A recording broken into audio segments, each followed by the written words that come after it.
Yeah, the next topic we start with is context free languages, that is CFL. Last lecture we have seen what is regular languages.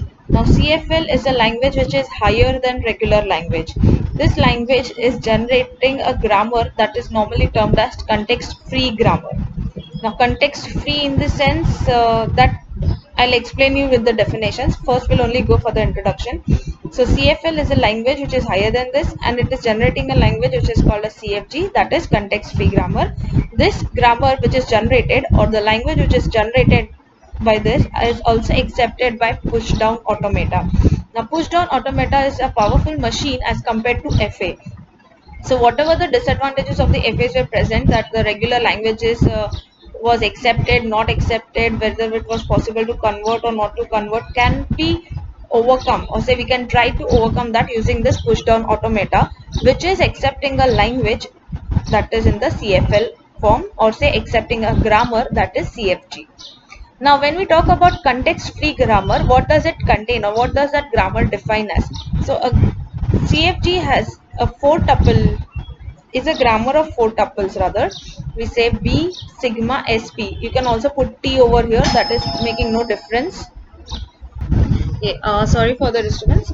Yeah, we were learning about the context free grammar, which is defined as four tuples V, sigma, SP. As I said, you can also write T over here, that is not making any difference, where V is nothing but set of variables, or say non-terminal symbols. Sigma, or say T, is a set of terminal symbols. S is the start symbol and P is the production rule. So if we see everything is same, then what is the difference between CFG and RL, or say CFN and RL? So the regular grammar and CFG, that is context free grammar, has a small difference, where context free grammar is of the production rule A tends to alpha, where your A can be anything, that is V union sigma closure. Closure in the sense that alpha can be your terminal symbol, non-terminal symbol, or epsilon, anything, and A belongs to V, and this should be belonging to your non-terminal symbols, whereas this can be anything, terminal, non-terminal, or epsilon, which was not there in regular grammar. So that is the minor difference between RL and CFL, or say RG and CFG. So let us see an example over here to understand more about CFG. It says generate a language of the form a raised to n b raised to n. CFG will be defined as, for the given language, this is the language given कि ये language है a raised to n b raised to n, तो उसे grammar define करना है. So let us say that the grammar given over here is, the grammar is given, language is to be defined.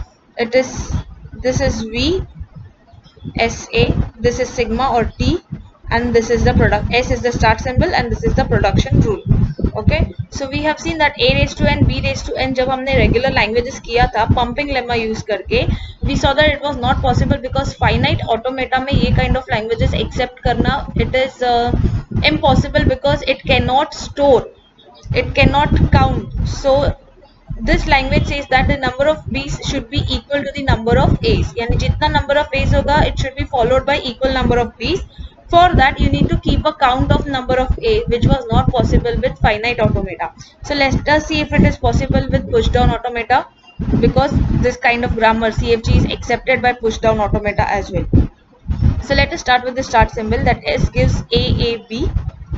ये अपना original production है. Now if you see, this A is giving again AAB and epsilon. So over here, instead of this A, I'll substitute AAB. तो जहाँ पे ये A है उसकी जगह मैंने AAB डाला है. This A is as it is, this B is as it is. Again, if you see, instead of this A, I have substituted AAB. So ये दोनों A as it is है, ये दोनों B यहाँ पे as it is है. Now instead of this A, I am putting it as epsilon. So epsilon मतलब null होता है, so you can just skip that and you can simply write A, B, B, B. So if you see, we have A cube and B cube. If you put epsilon over here also, you'll get A square and B square. So it is of the form A raised to n, B raised to n. Hence we have got the grammar of the form a raised to n b raised to n, that is number of a is equal to number of b, which means this language can be generated from the given grammar. So this is what is the difference जो FA में नहीं होता था, which is possible with CFGs, because CFGs are also accepted by push down automatas, which knows to keep account, or say which is possible to keep account or to store values. Now when we talk about CFGs, the derivations for CFGs यानी ये जो grammar है जिससे हम ऐसा derive करेंगे, there are two techniques or say two forms for representing those derivations. One is the sentential form, other is the parse tree form. Okay, first we'll see the sentential form. Consider a grammar given below. अभी ये sentential form में इसको this is the grammar and let us try to generate the string. So with this given grammar you have to derive it in such a way that you are getting this string at the end, that is 00101. So ये start symbol है, so let's say starting S gives a 1b. Now if you see the string starts with 0. Okay, so you know that a over here is giving 0 and epsilon, so I cannot put epsilon because the starting symbol for the string is 0. So what you'll select is 0a. So instead of this a you will substitute 0a and 1b as it is. So हमने ये production rule use किया है and we have substituted 0a for a over here. Next again if you see next number is 0 over here, so again instead of this a I am substituting 0a. So ये 0 as it is. Over here we have applied the same production rule, that is 0a, ये 1 as it is, ये b as it is. Now 0 0 तो आ गया, उसके बाद अभी है 1, so I need not require this a. So I also have a production that a gives epsilon, a tends to epsilon. So using that rule epsilon is null, so 0 0 epsilon हो गया ये 1 and b. So 0 0 1 0 0 1 ये तो मिल गया. Now next number is again 0 and we are having only b over here. So if you see the production, b is giving 0b 1b and epsilon. Now 0 0 1 यानी यहाँ तक तो आ गया है, आगे का symbol I have to substitute in a way where I am getting 0. So I cannot substitute epsilon, I cannot substitute 1b, I have to substitute it as 0b. So using that production rule b gives 0b, so b के जगह पे 0b डाला है. So if you see we have got here 0 0 1 0. So 0 0 1 0 तो आ गया है. Now next number is 1. So for getting that 1 you can see the production rule over here 1b. So using that production rule that b gives 1b, so instead of this b I have written 1b over here. तो अपना ये production rule आ गया, but we are having an b extra over here, but the string has already ended. So what we'll do, we'll substitute this b as epsilon, because epsilon मतलब null होता है तो ये automatically निकल जाएगा. So using the production rule b gives epsilon, so we have got this final string. Hence we say the string belongs to the given language. यानी ये जो grammar दिया हुआ है, that string is belonging to this given grammar, because ये जो grammar available है इससे हम ये string derive कर सकते हैं. So this was the grammar for the sentential form. Let us see the next example for that.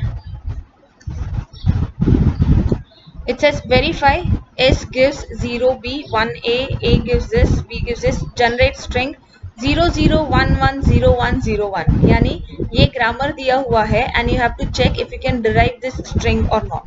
Now as first symbol is 0, the start state S equals to 0b हम लेंगे. See start state में दो option है 0b and 1a, but you know that the string which we want to derive is starting with 0, so we are taking S as 0b over here. Now again the next symbol over here is 0. So b का जो productions है, you have to check if we are having any production starting with 0. So yes, we are getting 0bb. So using that production b gives 0bb. So instead of b I am substituting as 0bb. So I got 0 0. Now the next number should be 1 और अपने पास b और b है.